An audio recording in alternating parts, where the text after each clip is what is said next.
I don't know what's going on, but I want to find out. Hello everyone, and welcome back to another video. Whenever fall comes around, I'm always looking for some nice cozy hobbies to get into as the weather starts to get a little bit cooler and I start wearing my sweaters and drinking tea. And one of those hobbies is reading. Now, being honest, I was really big into reading over the summer, but I've gotten so busy and I've been kind of slacking recently, and I really want to pick it back up again. So this video is motivation for myself and also you to start your reading this autumn. So in this video, I'm going to share some of my favorite book recommendations of all genres. I'm going to have 5 books of all different kinds of reading for anyone. If you want to expand your reading zone or you know what genre you like, this is probably going to be something for you. And I would also love to hear your recommendations for me in the comments based on the books that I recommend and what I say. So if you have any to recommend, let me know down below. And also down below, I have all the timestamps for each book I'm going to mention. So if you're interested in one, go jump to that section. So without any further ado, let's get into the recommendations. So book number 1, I've actually mentioned this book quite a few times on the channel before in some of my older videos, but it is The Perfectionist Guide to Losing Control by Catherine Morgan Schaffer.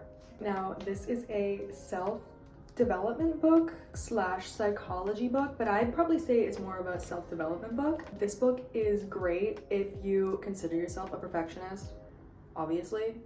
But it's also great if you're just really ambitious or you've heard that you're like an overachiever, because a lot of times people confuse overachieving and overworking yourself and being a perfectionist with being bad. And the whole point of this book is to prove that that is not true, and it's actually an incredible strength.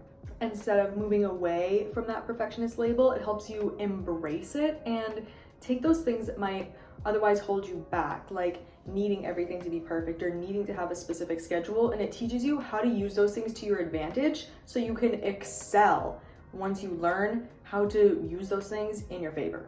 Also, I just love how she incorporates such like personal anecdotes, and it's clear that number 1, she has her own experience using this and she uses the experience of others. So I think it's just a really great, well-written kind of conversational style book. So it's an easy read with so much good insight and information in it, especially if you're looking to have more of a self-development and self-acceptance journey. And I'm actually going to leave links to all of the books below from the author's websites so you can support them. But with that being said, let's get into book number 2, which is The Age of Magical Overthinking by Amanda Montell. Now, before I get into the contents of this book, if Amanda Montell sounds familiar, it's probably because you've heard her from her book Cultish. Now, this is a very psychology research-based book, so if that's more your thing, I love psychology. This is an amazing book. And what I love about this one is it uses like current events and things that are currently happening in like the media and society and even things from the past to explain like cognitive biases and like imperfections in our thinking. And I just think it's a really cool concept and a really cool way to explain psychology. It made me think critically about how I was behaving, and it also helped me to connect moments where I would maybe be overthinking or thinking irrationally, which I think is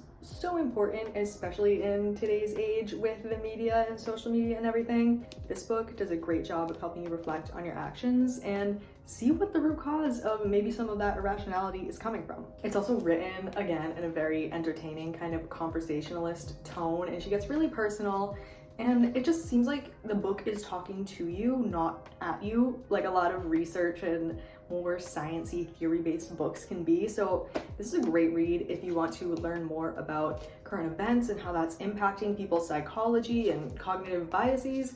If any of that sounds remotely interesting to you, read this book, because she also explains it in a way that's not super high level. Like if you haven't taken a psychology class before, you can understand this because it's so relatable to our time and to our experience. I just think she did an amazing job writing this book, and I heavily recommend to check this one out. Okay, those are the 2 like non-fiction research-based books I have for you, and my last 3 are fiction books. So getting into book number 3, I have The Travelling Cat Chronicles by Hiro Arikawa. This book, as you can see, it's adorable. It's like a feel-good fiction story that's just so cozy, so inviting, and it's great. I love it so much. It's an easy read with a really uplifting message. The story is basically about a cat who travels with his owner. That's really what it is, and it like recounts his life from the cat's perspective, which I think is really cool. I don't know what happened to my voice there, but it comes from the cat's perspective, which I think is really interesting because it also makes you think about like how we treat animals and how some of our behaviors can look really weird to like an outsider, and it just helps you put life into perspective, the perspective of a cat and also your own perspective. It's just really cute. This book just gives major like Studio Ghibli vibes. I feel like this could be made into a Studio Ghibli film. So if you are a Ghibli fan, like I am, my favorite movie is Kiki's Delivery Service after all. If you like Ghibli, you would probably love this book because it gives off like Studio Ghibli movie vibes. It's just so feel good, so uplifting. I love it. So if you're looking for like a lighter fiction book that's just gonna make you feel good to read it, highly recommend this one. And my next two book recommendations, I don't have them physically with me right now, so I'll just put pictures on the screen right here. So number 4 is Piranesi by Susanna Clarke. I'm not really gonna say anything about the content of this book besides it's like a mystery fiction type book, and that if you like kind of like Greek mythology, you would probably love this book. The language is kind of hard to get over at first, and you will be really confused when you start it, but once you figure out kind of like how it's written and how it's structured and what's going on, you cannot put this down. I couldn't. I read this in like 3 days. This book is so good once you get over that initial like, what is going on here? It's just so well written and like a genuine work of art. So all the hype you hear about this book, all the praise, it is so worth it. Give it a chance if you're looking for something a little bit more like interesting and fiction based, because you will not be disappointed. This is a great novel. Give it a chance. And finally, my last fall book recommendation for you all, number 5 is Rebecca by Daphne du Maurier. This is considered a classic romance novel. It's not like modern romance, it's like a very literally, it's a classic book. But I love it so much because the language, like Piranesi, it literally helps you learn. It's written in a way that is kind of stimulating and engaging to your brain. There is romance, there is drama, there is plot twists left and right. This book will keep you interested no matter what, and that's probably why it's considered a classic today. The like character development and your relationship to the character, the main character especially, is so complex, and the whole book you're like, what?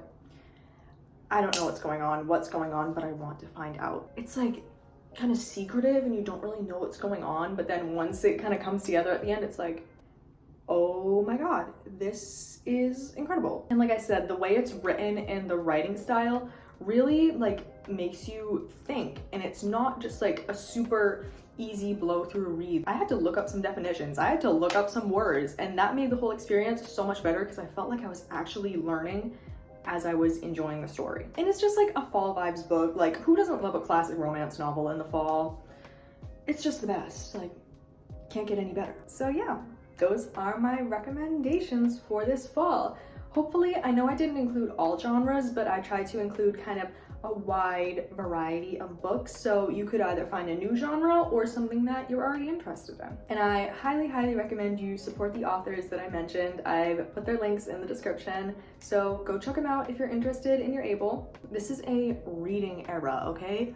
Fall is for cozy nights in and reading. Fall is for enjoying a cup of tea with a good book. Okay, so let's channel that vibe, and so send me your recommendations in the comments below. That is all for today. Thank you so much for watching. If you made it this far, I really appreciate you, and let me know in the comments below, again, your recommendations. You can also leave a like to show that you like this video, or if you're gonna try any of the books out. And remember to see some more fall content because fall is my favorite time of the year. Subscribe below. And again, thank you all so much for spending your time with me today, and I hope you have a great rest of your day, night, or whenever you happen to be watching this video. Thank you all again, and I will see you in the next video.